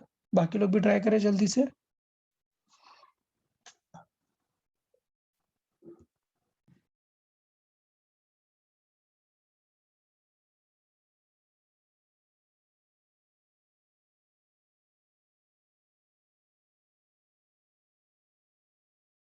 Sir, if material is specified, we cannot make the calculation so easy ना कि मतलब उसका density, उसका molecular structure सब देख के. नहीं, इसीलिए वो आपको करने की जरूरत नहीं रहती है. अपन क्लास 9 10th में मॉलिक्यूलर डिटेल देख के थोड़े निकालेंगे, तो वो दिया रहता है क्वेश्चन में. Yes, sir. ठीक Okay. है ना. हमारा टारगेट होता है उसके फोर्स स्ट्रक्चर को देख के बस बताना. तो बताओ, बाकी किसी ने आंसर नहीं किया है यार, तो डेफिनेटली आप लोग की गलती हो रही है. फर्स्ट लाइन देखो, इस फर्स्ट लाइन में क्या गिवन है. अगर एक फोर्स लगाओगे तो कितना एलोंगेट हो रही है. 10 centimeter. इसका मतलब एफ गिवन एक्स गिवन है. क्या फाइंड करेंगे पहले उसका? K. के. ठीक है. जय नॉट करेक्ट. Check again. तो लेकिन इस केस में ये करने की जरूरत भी नहीं है. मतलब जरूरत नहीं है, बट पॉइंट एक थॉट दे सकते हैं कि के फाइंड हो गया मतलब तो अगर आप क्लियर आ मैथमेटिकली जाएंगे. करना है तो K हाँ, फाइंड करना पड़ेगा. तो के फाइंड करना पड़ेगा, अदरवाइज कॉमन सेंस से भी हो जाएगा.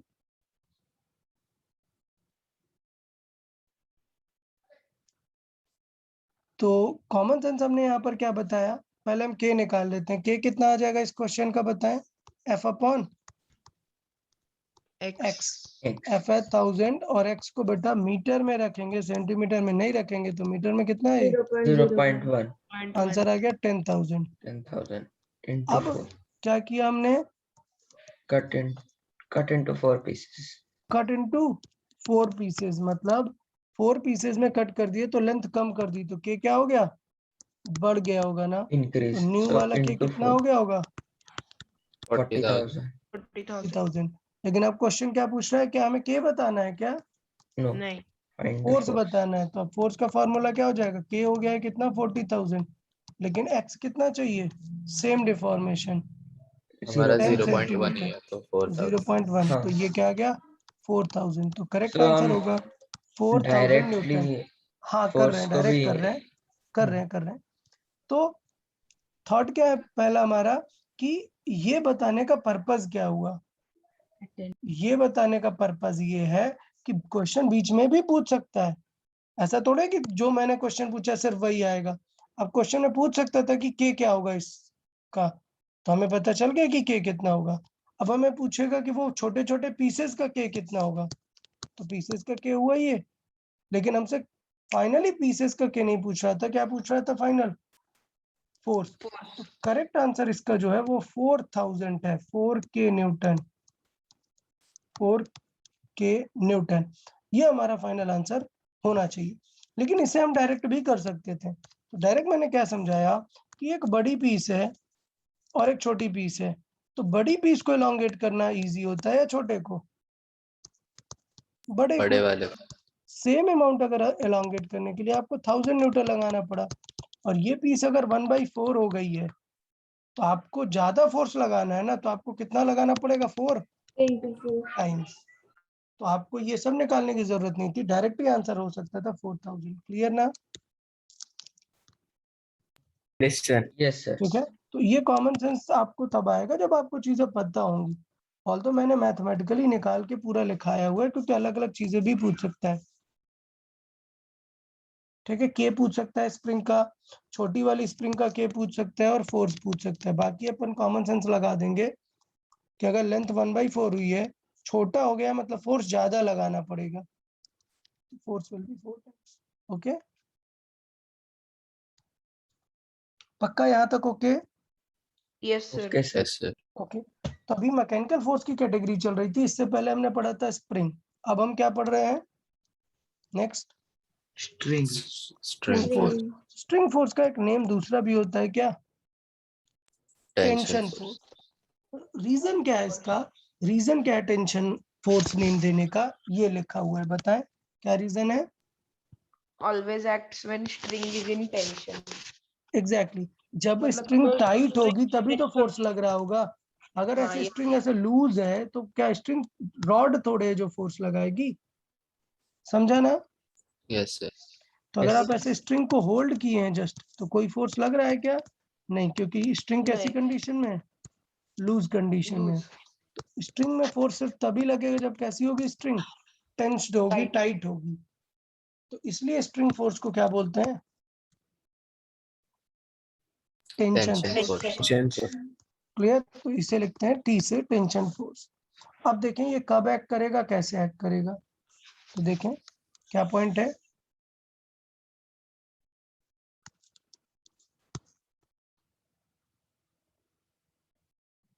बताएं। The direction of forces are always pulling both in contacting. Okay, क्या क्या इसमें हाईलाइट वाली बात है? स्ट्रिंग भी पुल हो रही है और object which is connected to the string वो भी Pulling। पुल हो रहा है। दोनों ऑब्जेक्ट पुल होंगे। तो स्टार्टिंग देखो यार, जब मैंने रिएक्शन और नॉर्मल का बताया था तो क्या बताया था कि दोनों क्या करते हैं? पुश पुश करते हैं। फ्रिक्शन में बताया कि दोनों म्यूचुअली अपोजिट एक्ट करते हैं। याद आ रहा है कि नहीं? Yes sir. स्प्रिंग में बताया कि बेटा दोनों एक्ट कर सकते हैं, जब मन करेगा पुल, जब मन करेगा push, according to the deformation. अब यहाँ पर मैंने डिफाइन किया टी, जो कि सिर्फ क्या करेगा? दोनों ऑब्जेक्ट को पुलिंग। पुल करेगा। ठीक है, तो चले टेंशन के बारे में समझ लेते हैं कैसे इसे देखना है। ठीक, तो अभी देखें, सपोज दो बॉक्स रखे हैं ऐसे, और एक पर्सन इसे पकड़ के डोर को पुल करके आगे जा रहा है। ठीक है, सिनेरियो समझा? तो फोर्सेस Yes. कैसे लगेंगे? ये बीच में एक स्ट्रिंग है और ये एक स्ट्रिंग है। तो ये स्ट्रिंग क्या कर रही होगी? क्या समझा है कैसे फोर्स लगाती है स्ट्रिंग? पुल। Pull. इसे इधर पुल करेगी, इसे इधर पुल करेगी। तो जब भी आप किसी चीज को स्ट्रिंग से पुल करते हो ना, तो आपको फील आता है ना कि यार वो हमें पीछे की तरफ पुल कर रहा है। Yes sir. तो वो किसकी वजह से है? स्ट्रिंग के वजह से। स्ट्रिंग के वजह से। तो इसका मतलब अगर मैं सबको अलग अलग ड्रॉ करूं, इस पर्सन को अलग, इस बॉक्स को अलग, तो इस पर्सन को फोर्स कैसा लग रहा है? इस पुलिंग। तरीके का। और इस बॉक्स को फोर्स लगेगा इस तरीके का। समझा कि नहीं? Yes sir. ठीक है, because it will pull both the contacting object. यहाँ पर भी सेम चीज होगा, 3 kg को पुल करेगा इधर और 2 kg को पुल करेगा इधर की। ओके, तो बताएं फोर्स डायग्राम समझ आया सबको? हाँ सर। Yes. Sir. सपोज एक बॉक्स हैंग Yes, कर रहा है yes. 5 kg का स्ट्रिंग से। तो सिंपल सा आइडिया है, स्ट्रिंग में कॉन्टेक्टिंग ऑब्जेक्ट अब कौन है? एक सीलिंग है और एक वो बॉक्स है। तो दोनों को पुल करेगा, बॉक्स को अपनी तरफ और सीलिंग को अपनी तरफ। ये हो जाएगी डायरेक्शन। ओके, क्लियर है ना सभी को direction of tension? Yes. Sir. Yes sir. ठीक है, हम क्या करेंगे? अभी मैंने जैसे भी बताया कि आपको मैंने यहाँ पर लिखा दिया था reaction, normal reaction force, friction force, spring force, और अब टेंशन। तो मैंने स्प्रिंग फोर्स को आपको करा दिया क्योंकि आगे इसको इतना यूज होता नहीं है, ये जनरली सेपरेट ही होता है। किन कौन सी चीजें इंटरलिंक है? ये और ये। इन तीनों को मैं लॉज ऑफ मोशन पढ़ने के बाद वैल्यू बताता हूँ कैसे कैलकुलेट करना है। ठीक है ना? Yes sir. हाँ, तो इस पे टेंशन नहीं लेना कि मैंने अभी वैल्यू निकालना नहीं सिखाया है। डेफिनेटली नेक्स्ट लेक्चर में हम पूरा न्यूमेरिकल करेंगे कि कैसे इसे वैल्यू निकालते हैं। लास्ट देखें, कौन सा force? Drag force. Drag force important है यार। ये एक स्पेशल टाइप का फ्रिक्शनल फोर्स है, लेकिन किसमें एक्ट करने वाला है?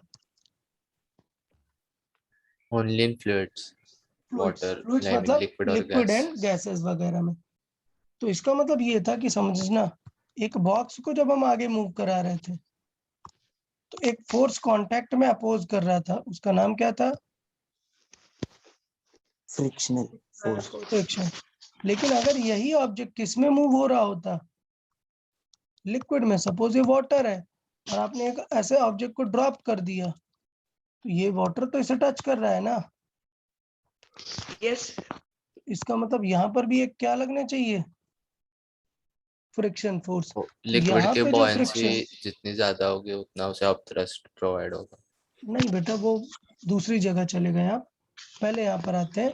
बुआयंसी अलग चीज है, बुआयंसी, अपथ्रस्ट, आर्किमिडीज प्रिंसिपल, ये तीनों अलग बातें हैं। हम यहाँ पे कुछ और बताना चाह रहे हैं, समझे? हम यहाँ पे फ्रिक्शनल फोर्स बताना चाह रहे हैं कि बिकॉज वो ऑब्जेक्ट कांटेक्ट में है उस लिक्विड के, तो उस पे क्या लग रहा होगा? फ्रिक्शनल फोर्स लग रहा होगा। ठीक है, जो बुआयंसी अपथ्रस्ट है वो तो लग ही रहा होगा। ऐसा थोड़े था अगर ये बॉक्स था तो मैंने कह दिया था कि इसमें mg नहीं लग रहा है, mg तो लग रहा है ना। हम डिस्कस कर रहे थे कि फ्रिक्शन कितना लग रहा है। अभी समझ आया कि लिक्विड पे भी उस पे फ्रिक्शन लगेगा, और उस फ्रिक्शन को ही क्या बोलते हैं लिक्विड वाले को? Drag force. Drag force. तो आपने यहाँ पर सिनेरियो देखा कि एक कोई लेट्स से रेन ड्रॉप है, क्या ये रेन ड्रॉप, वो एयर में नीचे आ रही है। अगर वो एयर में नीचे आ रही है तो एयर उस पे क्या लगाएगा? Drag force. ड्रैग। क्लियर? और वो कुछ नई चीज नहीं है, इट इज सिंपली रेजिस्टेंस। बस वो किस चीज में रेजिस्टेंस है? लिक्विड वगैरह के वजह से। बट इसके वजह से नेचर में बहुत चेंजेस आता है। क्या? देखना, आराम से समझना, एक लाइन में बताना। ये एक सरफेस है, ये एक 10 kg का बॉक्स है, आगे जा रहा है, और अब मैंने बॉक्स बदल दिया, मतलब ऐसा थोड़ा स्टाइलिश रख दिया, 10 kg का ये भी है। क्या दोनों के फ्रिक्शन में कोई फर्क पड़ेगा क्या ग्राउंड वाले? नो हाँ, सर। Sir No. अगर उसका कांटेक्ट सरफेस ज्यादा है तो बढ़ेगा ना। नहीं नहीं नहीं नहीं, सेम है, सब सेम है। आगे बताएं, कुछ नहीं चेंज पड़ेगा हुआ सर। क्या? नहीं। फ्रिक्शन में नहीं। इसका मतलब ये है कि जो फ्रिक्शन होता है वो इसके शेप पे डिपेंड नहीं करता, लेकिन ड्रैग फोर्स एक एरोडायनेमिक फोर्स है बेटा, तो वो किस पे डिपेंड करता है? शेप पे डिपेंड करता है बहुत ज्यादा। इसीलिए कार वगैरह का शेप जो है वो ऐसा डिजाइन रखा जाता है ना, स्ट्रीमलाइन। हाँ सर, हाँ, रीजन क्या है? ड्रैग कम ताकि Air वो resistance हाँ, should be या less. एग्जैक्टली, एयर फ्रिक्शन का जो रेजिस्टेंस है वो लेस हो, जिससे वो स्पीड गेन कर पाए। अदरवाइज बहुत फ्रिक्शन होगा तो स्पीड गेन नहीं होगी। इसका मतलब अगर आपने इसे And फ्लैट sir, बना दिया होता तो फिर पक्का वो उसको बहुत लॉसेस आते हैं। ठीक है ना? पर फिर बस इसलिए सर कोई कॉमेट्स जो स्ट्रीमलाइन होता है they have more chance of hitting the earth exactly, in full condition, और इन फुल कुछ कंडीशंस, इन बर्न होके फुल टूट स्पीड। जाता है। and so exactly, only for that purpose, those racing cars shape हाँ is more exactly, racing inclined. Car और ये सारी चीज। अब पॉइंट आता है कि यार बस को क्यों स्ट्रेट बनाते हैं? तो बेटा बस को रेस करने के लिए नहीं बनाया हुआ है, बस का मैक्सिमम पार्ट है लोड कैरी करना। तो अगर आपने उसका ज्यादा स्ट्रक्चर स्ट्रीमलाइन करने लग गए तो बहुत सारा लोड में लॉस होने लग जाएगा ना, यस सर। ये स्पेस वेस्ट होगा। तो ट्रक वगैरह इनमें इनका मेन काम वो नहीं है, मेन काम है कि ज्यादा से ज्यादा लोड कैरी कर पाए। तो हम उनको थोड़ा बहुत जो है मतलब इग्नोर कर सकते हैं, अपोज कर सकते हैं, इसलिए उनमें बड़ा इंजन होता है। लॉसेस होते हैं बट हमारा मेन टारगेट है लोड कैरी करना। Yes sir. ओके, तो ड्रैग फोर्स की खास बात है कि वो ऑफ कोर्स किस एयर या किस लिक्विड में है उसके टाइप पे डिपेंड करते हैं, और दो नई चीजों पे डिपेंड करते हैं, क्या? शेप पे और स्पीड। स्पीड पे। स्पीड पे सर। और हाँ। डायरेक्टली डिपेंड करते हैं, जितनी ज्यादा स्पीड से आप मूव हो रहे होगे फोर्सेस भी उतने ज्यादा फील होंगे। बताएं। सर वही बोल रहा था मैं कि जैसे स्पीड इंक्रीज होती है वैसे फोर्सेस भी इंक्रीज होता है ना। हाँ एग्जैक्टली, तो यहाँ पर V के साथ डायरेक्ट रिलेशन है, इंक्रीज होगा। तो बताएं सबको कॉन्टैक्ट फोर्सेस सारे समझ में आ गए? Yes, sir. Yes, ठीक है, Yes, कुछ sir. कॉन्टैक्ट फोर्सेस हैं जिनकी वैल्यूज हम नेक्स्ट लेक्चर में देखेंगे फॉर्मूला। अब किस पे आ जाते हैं? on contact. Non contact simple definition है, बताएं क्या? When objects are not in contact for application of any forces, मतलब वो फोर्स लगा रहे हैं लेकिन कांटेक्ट में नहीं है। Fields होता है। हाँ, तो ये सबसे 4 फेमस फोर्सेस हैं, ठीक है, समझे? फर्स्ट वाला क्या है? Gravitation, बट इसमें मैंने क्या लिखा है? weakest force. सबसे वीकेस्ट फोर्स है, लेकिन ये इस यूनिवर्स का सबसे इंपॉर्टेंट फोर्स है। रीजन क्या है? उसकी रेंज बहुत बड़ी है। रेंज बहुत ज्यादा है। इसका मतलब ये कि अगर ये ऑब्जेक्ट है और ये दूर पे मैग्नेट रखा है तो मैग्नेट तुरंत खत्म हो जाएगा फोर्स, लेकिन जो ग्रेविटेशनल फोर्स है वो रेंज काफी उसका दूर तक काम करता है। ओके, तो gravitation is the weakest force, but काम की बात क्या है? It has highest range. Highest force. फिर मैग्नेटिक फोर्स आप जानते हैं, इलेक्ट्रोस्टैटिक आप जानते हैं। एक नया फोर्स है जो आप नहीं जानते होंगे बट अभी जान जाएंगे। क्या फोर्स है वो? Nuclear force. Nuclear force. तो आप तो ऑलरेडी जानते हैं न्यूक्लियर फोर्सेस के बारे में, न्यूज में सुनते ही हैं न्यूक्लियर वेपन्स। तो रीजन क्या है? ये फोर्स बहुत ही ज्यादा Strong होता है। स्ट्रॉन्ग होता है। स्ट्रॉन्ग। बस प्रॉब्लम ये है कि ये एक्ट एक शॉर्ट रेंज में ही करता है। Because it is on atomic level. Atomic level का जो फोर्स है ये, इसलिए ये चीजें हैं। तो चले देख लेते हैं। ग्रेविटेशन मतलब क्या है? ग्रेविटेशन का अलग चैप्टर है, मैग्नेटिक अलग है, इलेक्ट्रोस्टैटिक अलग चैप्टर है। न्यूक्लियर को अपन 9th-10th में नहीं पढ़ते हैं, सीधा 12th में पढ़ते हैं। ओके ठीक सर है। वैसे तो Yes, sir. Scientific north pole is geographical south pole ना, मतलब हाँ, ये डाउट अचानक से कहाँ आ गया तुम्हें? नहीं सर, एकदम मैग्नेटिक फोर्स देखा तो याद है। अच्छा अच्छा ठीक है, हाँ जस्ट अपोजिट रहता है। मैग्नेटिक में अपन करते हैं, 8th में सिखाते हैं हम। बाय द वे मैंने 8th में ये चीज बताई होगी कि अर्थ अगर हम बात करें तो ये अर्थ का नॉर्थ है, ये साउथ है, लेकिन जो मैग्नेट्स हैं मैग्नेटिक नॉर्थ, ये तो वहां से अगर कोई नीडल नॉर्थ की तरफ पॉइंट करती है, जैसे मैग्नेटिक लाइन नॉर्थ की तरफ पॉइंट करते हैं, मतलब मैग्नेटिक फील्ड ऐसे है। और मैग्नेटिक फील्ड की खास बात है कि वो नॉर्थ से निकल के साउथ में जाती है। इसका मतलब मैग्नेट के अकॉर्डिंग ये नॉर्थ है और ये साउथ है। ठीक है, ठीक है, वो अपन मैग्नेट में देख लेंगे वापस से। क्लास 10th में फिर से पढ़ते हैं हम ये चैप्टर दोनों, मैग्नेट और इलेक्ट्रो, तो वहां पे और डिटेल में डिस्कस करेंगे। अभी बेसिक सी बात करते हैं कि ये फोर्सेस है क्या। तो नंबर 1, ग्रेविटेशन की सिंपल सी मीनिंग ये है कि due to the masses of two objects, just because of masses they always attract. इस टाइप के फोर्स को हम क्या बोलते हैं? Gravitational. Gravitation. When there are two masses they always attract each other and the force is gravitation force. Magnetic sir मुझे एक doubt था इसके बारे में। अगर हम ऐसे रीजन में है जहाँ there is no gravity and vacuum, और दो ऑब्जेक्ट्स लाइक सस्पेंडेड फ्रीली, और जिसका मास ज्यादा है उसके पास वो छोटा ऑब्जेक्ट अट्रैक्ट होगा ना? दोनों एक दूसरे की तरफ अट्रैक्ट होंगे। This is a mutual force. मतलब अगर मैं बात Okay. करूं कि ये एक छोटा है और ये एक बड़ा ऑब्जेक्ट है, तो ऐसा कुछ नहीं है, दोनों एक दूसरे की तरफ सिमिलर वे पे अट्रैक्ट होंगे। ठीक है, अब आपको दिखेगा कुछ अलग। लेट्स से आपने थ्रेड से हैंग किया है तो आपको दिखेगा अलग, उसके अलग रीजन है, क्योंकि एंगल फॉर्मेशन अलग होगा।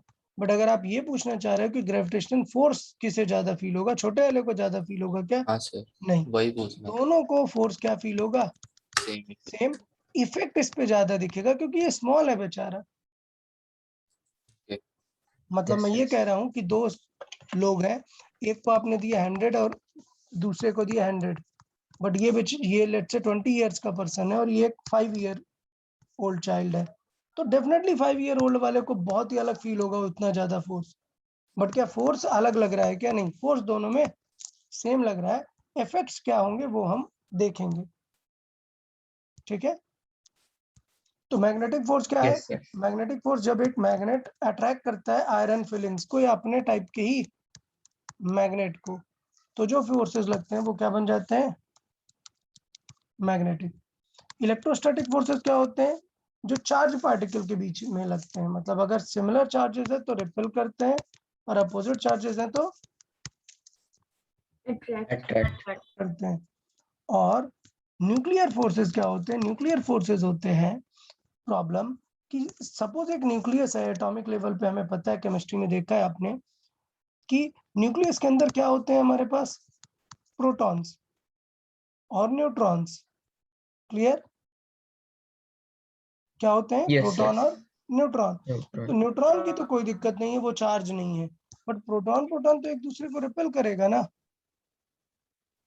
और कौन सा फोर्स लगाएगा वहां पर? Yes sir. इलेक्ट्रोस्टैटिक। तो प्रोटॉन पॉजिटिव क्या करेंगे? एक दूसरे को रिपेल करेंगे। कौन सा फोर्स लगाएंगे? इलेक्ट्रोस्टैटिक। लेकिन न्यूक्लियस तो एग्जिस्ट करता है, वो ऐसे ब्रेक तो हो नहीं गया। इसका मतलब क्या हुआ कि न्यूक्लियर पे कोई एक फोर्स है जो इलेक्ट्रोस्टैटिक को क्या कर रहा है?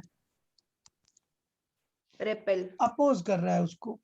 ठीक है, तो अगर इलेक्ट्रोस्टैटिक रिपेल कर रहा है तो वो उनको अट्रैक्ट कर रहा होगा, और वो फोर्स ही होता है क्या? Nuclear force. तो nuclear force is nothing but the force inside the nucleus.